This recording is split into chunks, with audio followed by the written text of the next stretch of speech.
Welcome back to Quite a Character. Now, let's continue talking about Fleabag.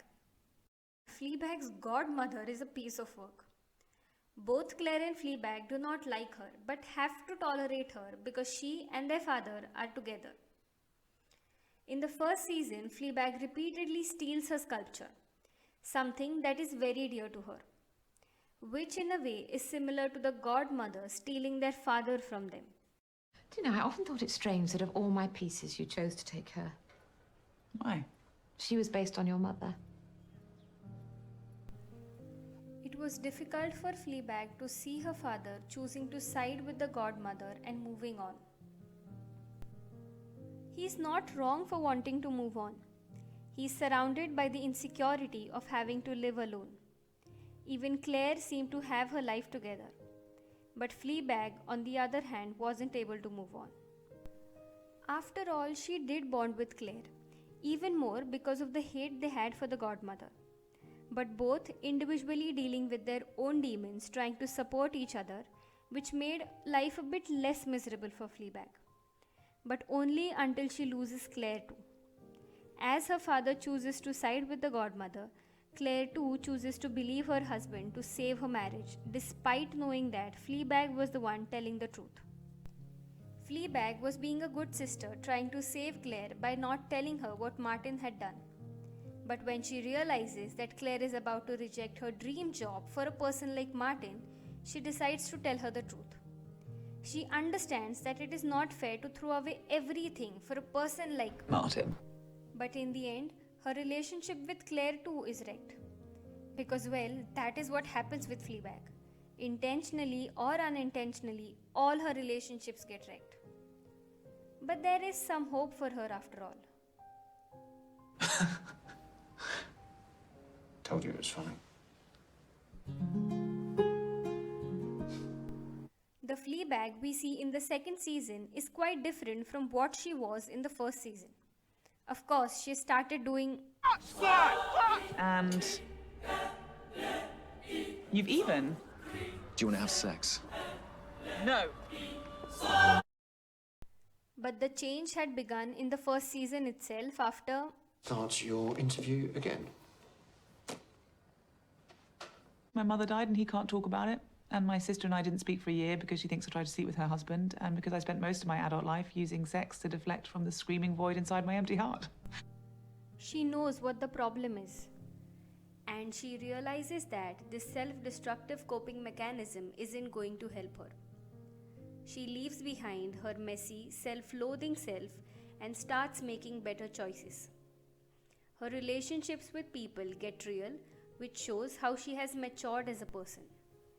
Another huge factor of this change in Fleabag is the addition of the hot priest. Andrew and I were trying to figure out what it was about him that was driving women so mental. And we boiled it down and realized it was because he was doing this one thing. Listening. His presence in the second season changes the dynamics of the show. When Fleabag first meets him, she seems to hit it off with him instantly. Well, fuck you then.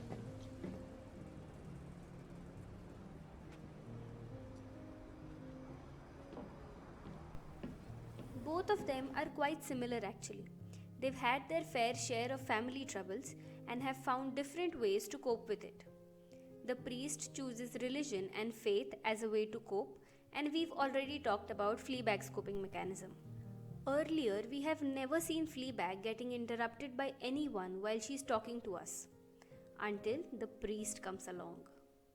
No one's asked me a question in 45 minutes. So what do you do? This is when we spot something weird happening.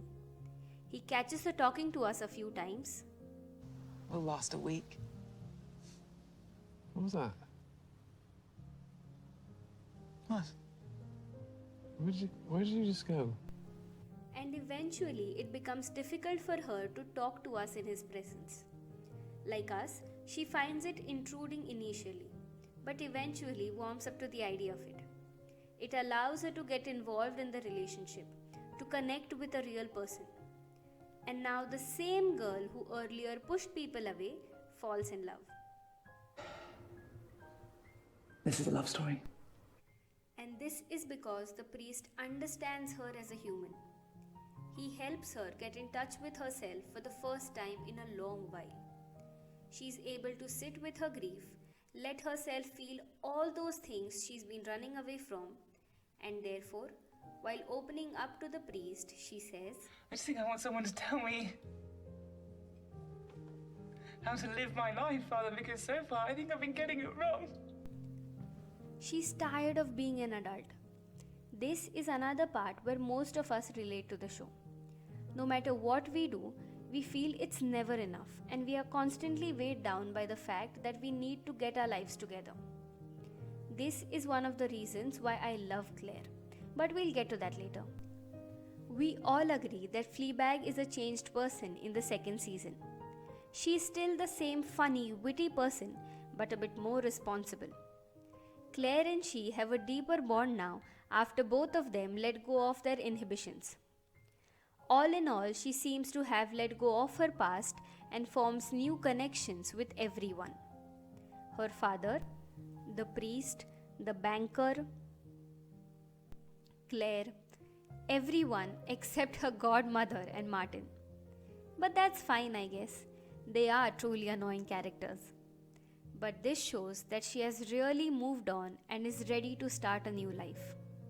As she discovers herself, she slowly stops talking to us. She doesn't feel the need to hide behind the humor, sex, or sarcasm, and finally accepts herself for who she really is. And that is when she says her final goodbye, realizing that she doesn't need us anymore. As much as it hurts us, we are really happy for her. Like her, we too get closure.